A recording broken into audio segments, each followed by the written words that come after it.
Ambassador Matlock, thank you very much for coming to UNC today. You're delighted to be here. Thank you. You're one of America's most distinguished diplomats. You were not least ambassador to the Soviet Union between 1987 and 1991, so you're a great Russian and Soviet expert. Let me ask you a few questions. Who actually won the Cold War? Did the United States, not the Ronald Reagan? Because we ended it by negotiation to the advantage of everybody. The Soviet Union, the United States, and everybody in between. So we mustn't look at it as a victory of one country over another, but I would say the triumph of reason over hostility, war, and arms races. Thank you. President Obama's reset policy with Russia at the beginning of his administration hasn't really worked. At present, there is severe tension with Russia over Ukraine, Crimea, other issues. How did these tensions develop? Is it all Vladimir Putin's fault? Well, first of all, I think the reset worked to a degree, but it did not bring all of its benefits, in part because I believe our policy, from the standpoint of Russians, involved too much involvement in their own internal affairs. I would say too much public criticism of their own government system and the condition of human rights.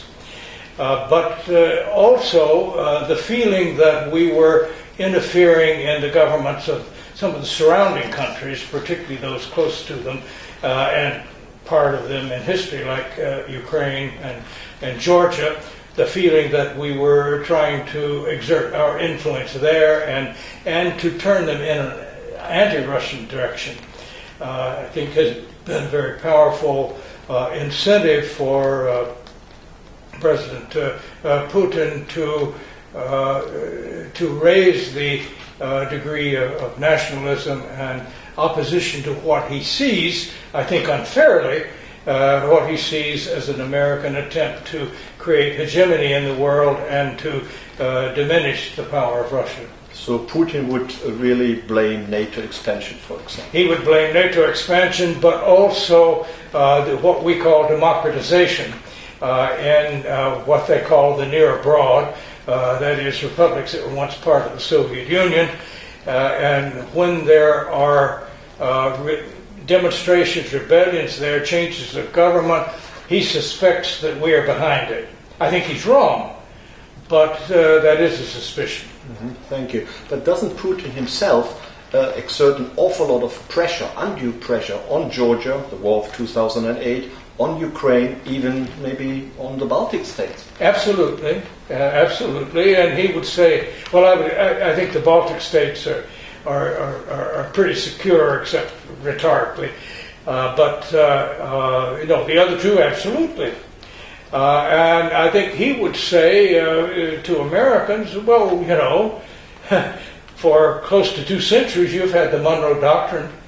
Don't you understand that we don't like distant foreigners fiddling around with the security of our direct neighbors? Mm-hmm. Thank you. Russia is still a great power. It is one of the world's largest states with nuclear weapons. The United States is, of course, still a great power. So it's pretty difficult if 2 of the world's greatest powers are at each other's throat at loggerheads. What can we do to overcome that renewed tension? Well, I think that we have to take our differences off the public rhetorical agenda, shall we say, for a time. When we ended the Cold War, we did it in part by moving the difficult questions to deal with them privately and to deal with them in a way that would not appear to be the defeat of either side. I think we need to find a way back to that and to frank discussion in private of all these issues. And I think Americans need to understand that Russians care a great deal about what America thinks of them. Most Americans don't pay that much attention to Russia. But for Russia, the only other country that really interests them in the world is the United States. They would like to emulate it, but if they think the United States is putting them down or trying to do them in, what could be a spirit of admiration becomes one of a feeling of humiliation and hostility. And I think we're seeing that today. So keeping our voices down publicly and dealing more privately with the issues between us, I think would help, along with stopping trying to deal with their internal matters. Obviously, as human beings, we wish them well. We wish they would have a more democratic society. But we cannot, by our own influence or command or sanctions, force them to become a democratic society. They have to build that for themselves, and they can more easily build it if we lay off and don't make their internal matters public issues. Thank you. How important is Putin personally? How important is his role? If Putin were to be replaced tomorrow, let's say if he fell ill, would Russian policy change pretty quickly? Well, because that would depend upon who replaced him. But right now, he is absolutely crucial. He has so consolidated power by probably manipulation of various groups. He's not an absolute dictator, but he certainly can get virtually any legislation he wants out of his parliament, and he recently the things he has done has turned out to be very popular among Russians. So although they may turn out, and I think will turn out, to be to Russia's detriment, nevertheless for now they're being approved. So right now I think he is in a position to make decisions, bad or good, without a lot of reference to other people. Thank you. Here in your talk at UNC, you said that the Cold War has not come back. We shouldn't be talking about a new Cold War. But are you afraid that tension can get worse, that whether we call it new Cold War or whatever we call it, that really Soviet, Russian-American relations will really get worse instead of being improved and become better?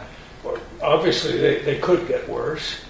I'm just hoping that both governments and both our leaders will understand that there's no benefit in that for either country.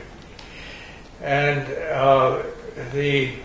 so we really have to understand that for many of the big issues that we both face, such as environmental degradation, global warming, the spread of disease, the problem of crime and organized crime and drugs, all of these things that affect us all, we need to cooperate on those.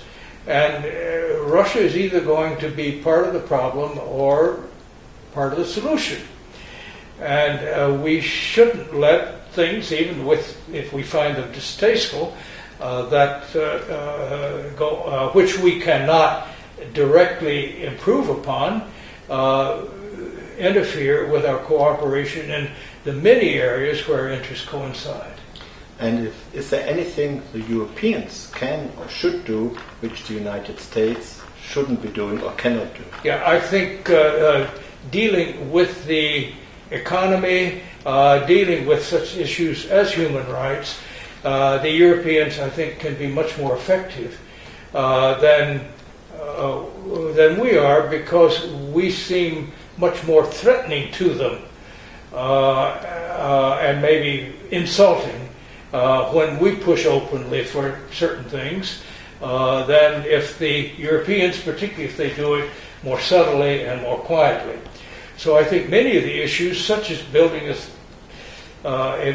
civil society within Russia, is something that can be done better with European support than direct American intervention. Thank you. One last question. Are you optimistic or are you pessimistic about Russian-Western relations? It's hard to be optimistic in the short run, because I think both of our governments have sort of locked themselves in a position that it's going to be hard for either to climb down. However, I don't see any objective reason why they shouldn't be able, if they wish to find a way to put some of these disputes behind them, or at least, if we don't solve them totally, you might say, to put them on the back burner. And if there's a will to do so, I think that's possible. I'm still waiting to see if that will is there. I think that is the answer of a skilled diplomat. Ambassador Jack Matlock, thank you very much for your insights today. Thank you for the invitation.